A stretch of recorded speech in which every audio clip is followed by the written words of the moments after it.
Judah, and with me is Daniel, Jason, and Lucher po.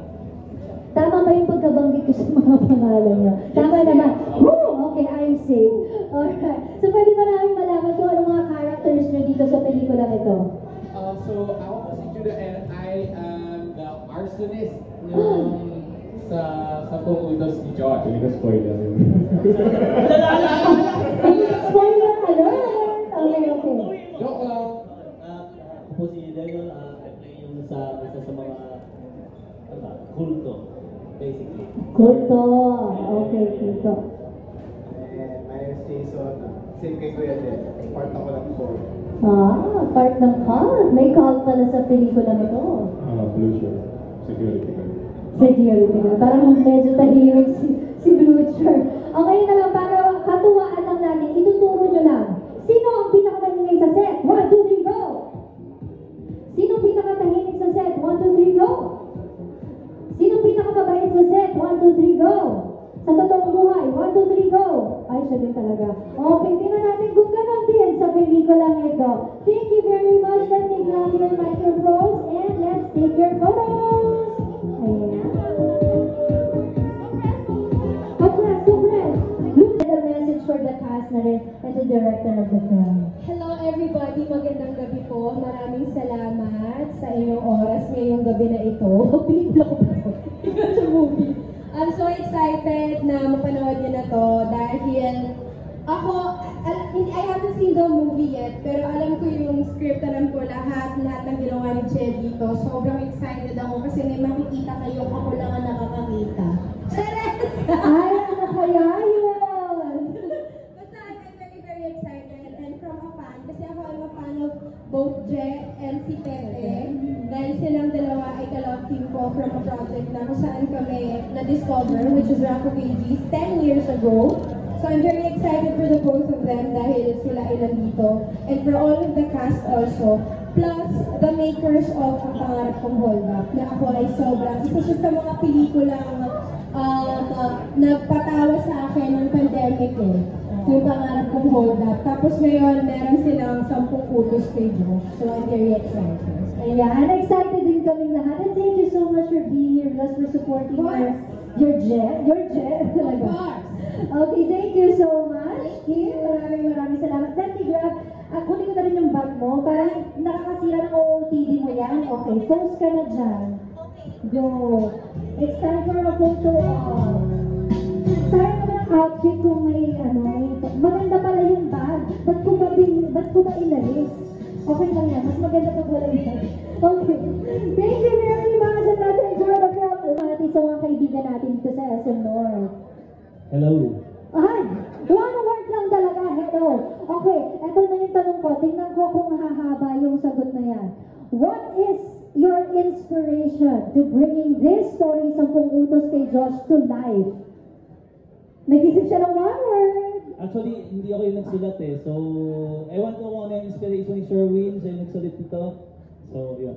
Pero ano yung nagtulak sa'yo kung ba't ikaw ang nag-direct ng 10 utos kay Josh? Yes. Kasi nung nabasa ko yung script na sinulat ni Sherwin, natawa ko.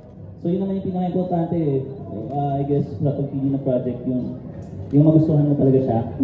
So, matagal na hindi gumawa ng movie kasi medyo naging napili ako. Pero nung nabasa ko to, parang game agad ako. May sulat siya. So, nai-direct siya. Nai-direct siya. For how many years yung gap from your last film to this one?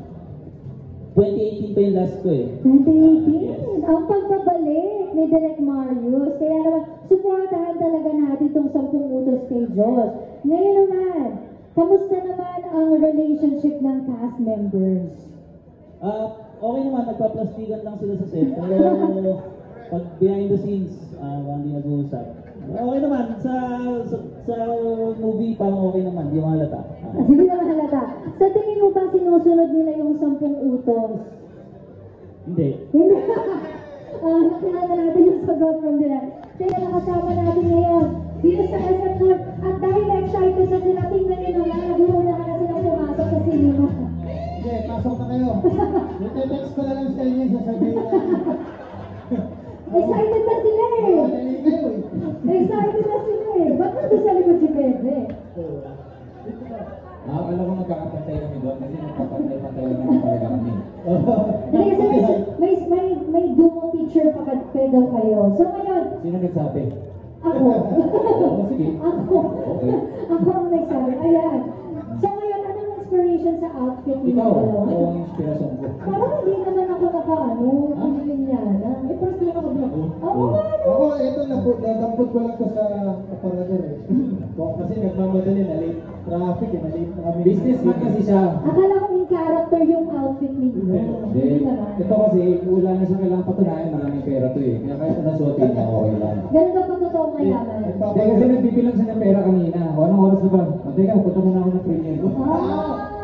Diba? How I wish. Ngayon, ano masasabi niyo na excited na ang lahat? Panoorin yung pelikula niyo. Nauna na sila lahat dun sa loob. Kasama natin ang mga friends, iba pa nating press media dito sa harapan. May message ba kayo sa kanilang lahat? Maraming salamat sa lahat ng pumunta ng Lunes. Nonong! Hello! Shout out po. And Nico Manalo. Hello! Ayun no, Rihanna. So, maraming salamat kasi Lunes, binigyan niyo kami ng time. At actually, masasabi ko lang, echo ko lang yung sinabi kanina nung bumati sa post-prod yata. Congratulations kasi maganda daw yung pelikula. Wow! Napanood na nila eh.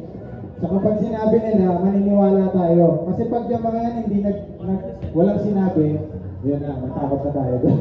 So, mukhang maganda naman. Mukhang mag-enjoy actually. Mukhang mag-enjoy kayo sa pelikula na ito. So maraming salamat.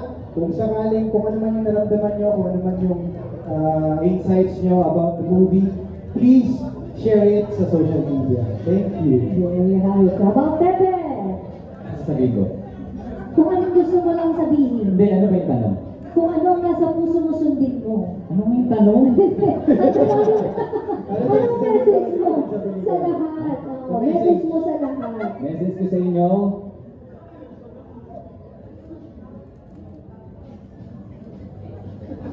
Ang haba ng message niya, no? popcorn. Kabili kayo ng free popcorn. Yun! Kailangan may popcorn. Kailangan. Pero for sure, magtatalsikan yan sa katatawa natin sa riot na tandem na to. Ano masasabi na? Last question. Ano masasabi na dahil kayo daw ang Lunes Love Team? Aba, deserve namin ni Pepe yun. Sa tagal namin magkakilala. Deserve namin magkaroon ng isang pelikulang ganito. Rom-com talaga to. Rom-com talaga. Oo, kasi pag nag-offer yung Viva Max ng Brokeback Mountain Philippine Edition, Go kayo? Go ako! Sa akin yung pangyayon mo. Go talaga siya. Papalapakan natin yung guard.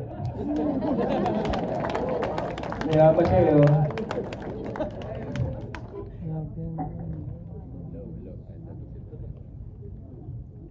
Tsaka yung preso na nag-iihaw. Panoorin niyo po yung It's Pebbles Time. Ang ganda po ng content nila sa YouTube.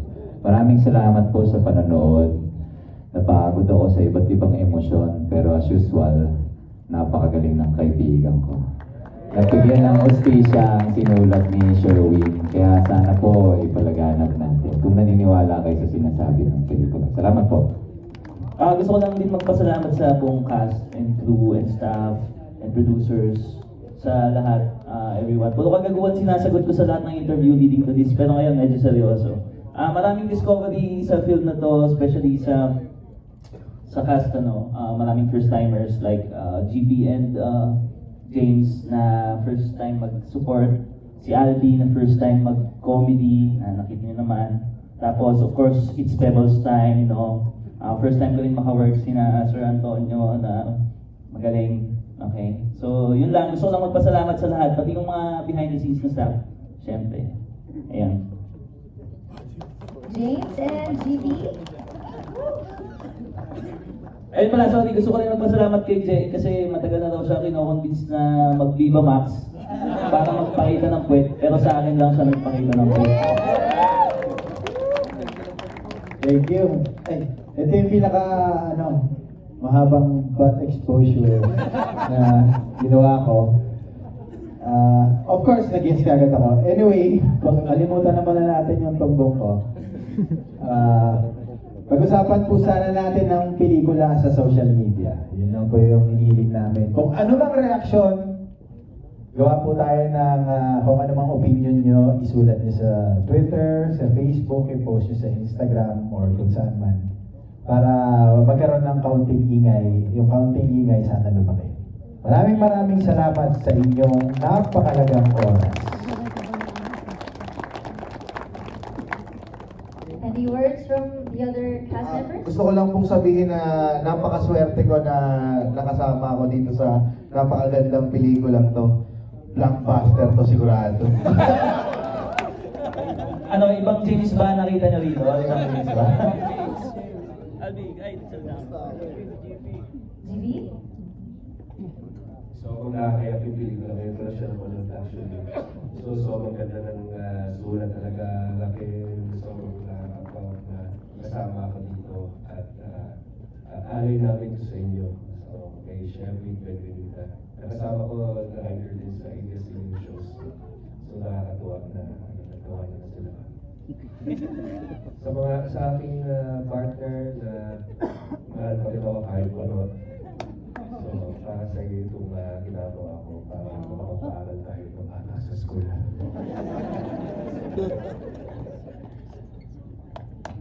Any other words? Okay, is that it? Thank you so much. Congratulations once again. Bigyan naman natin sila ng isang mas malakas at masigabong